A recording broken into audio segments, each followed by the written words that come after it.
morning, students.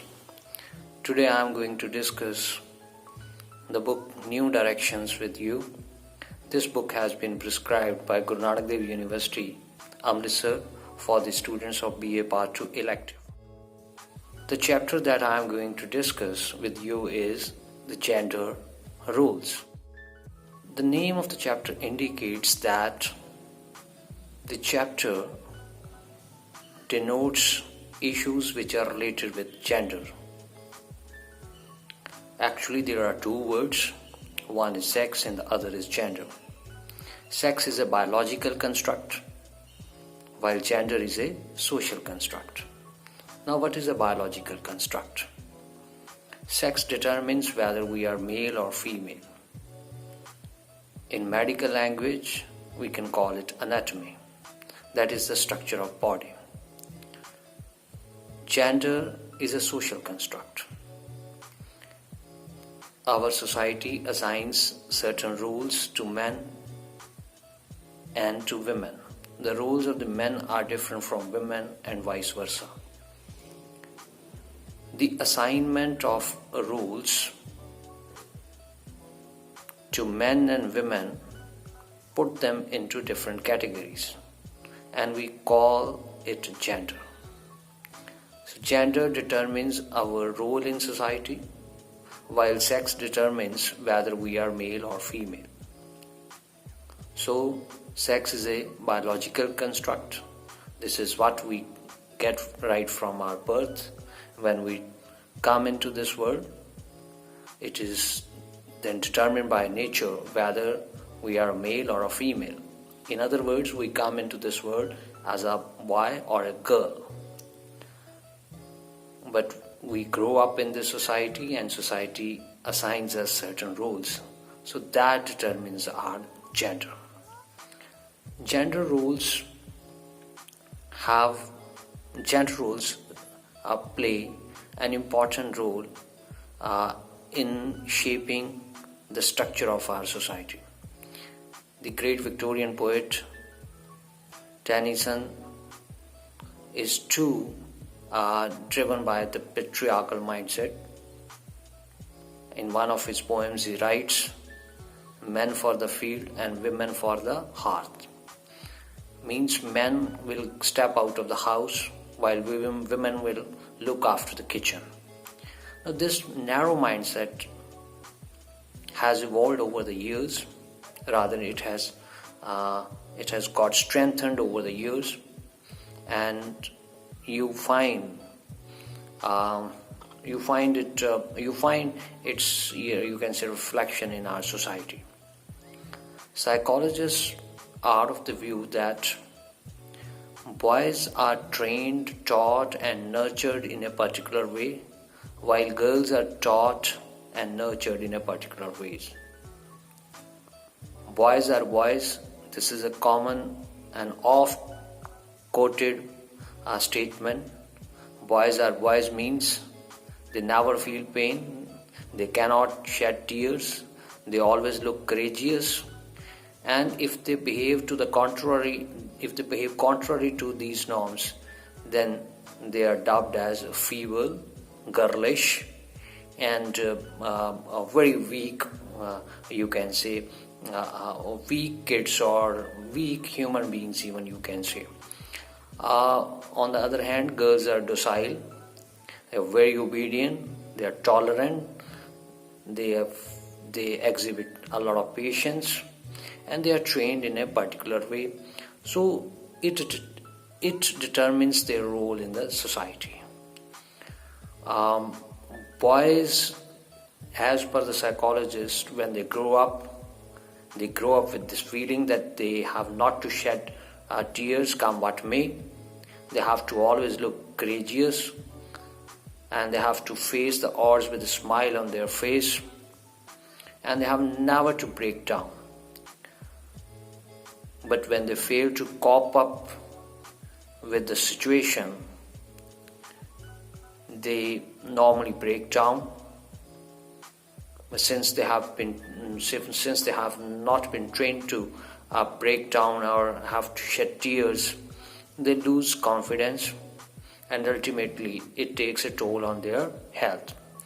Boys or men, they often are the victims of high blood pressure and many other related problems. The girls, they keep themselves uh, confined to their feelings. Therefore, they suffer from a set of problems which are basically emotional and psychological.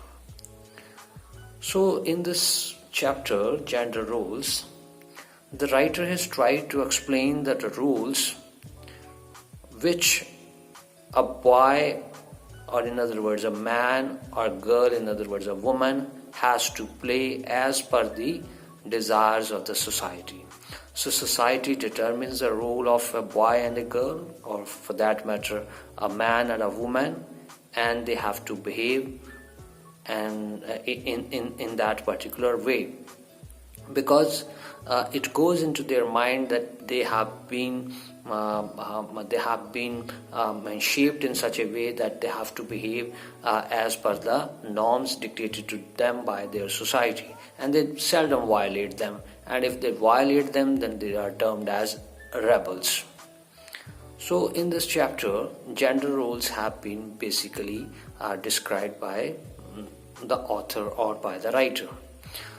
If I summarize this chapter again for your convenience, dear students, you have to keep two things in your mind, that the word gender is different from the word sex.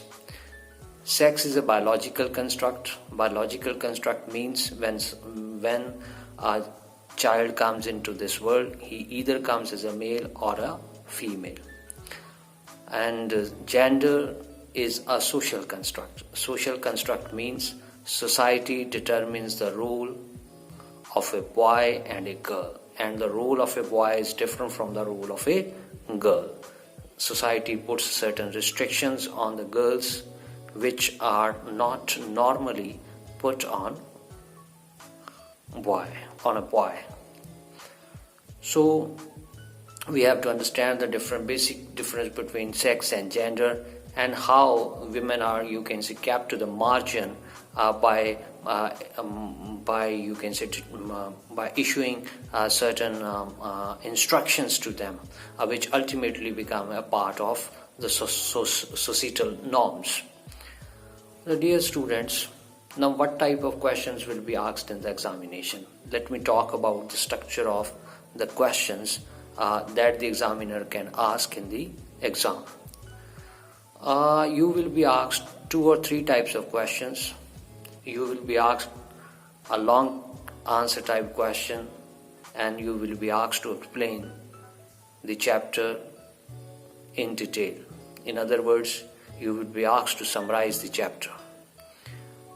The second type of question that can be asked in the exam is about paraphrasing. Now, what is paraphrasing and how can you attempt this question? Paraphrasing means you will be given a paraphrase, you will be given 2 or 3 lines. You have to read and reread these lines, you have to read these lines, you have to understand these lines, and then you have to explain these lines in your own words. This is the second type of question that can be asked in the examination. The third type of question relates to vocabulary. You will be asked to give the simple English meaning of certain words. This question can be asked in you can say 2 different ways. Either you will be provided with a list of some words, and you will be asked to give their meanings in English. In other words, you will be asked to give synonyms of the words, the list of which is given to you in the examination or in the question paper.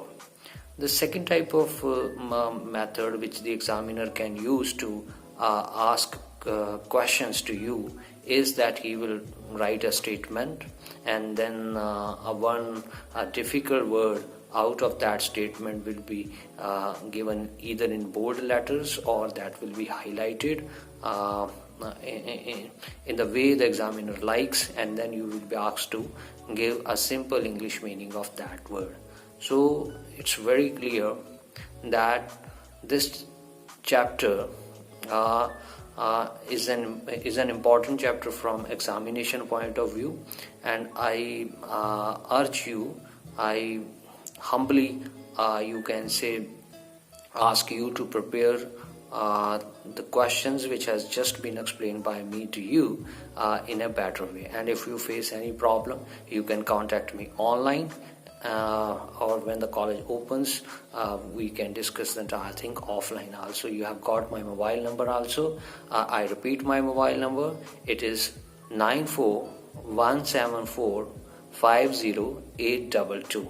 So you can keep this mobile number with you. Whenever you feel contacting me, you can give me a buzz. I will be at your disposal. Thank you very much.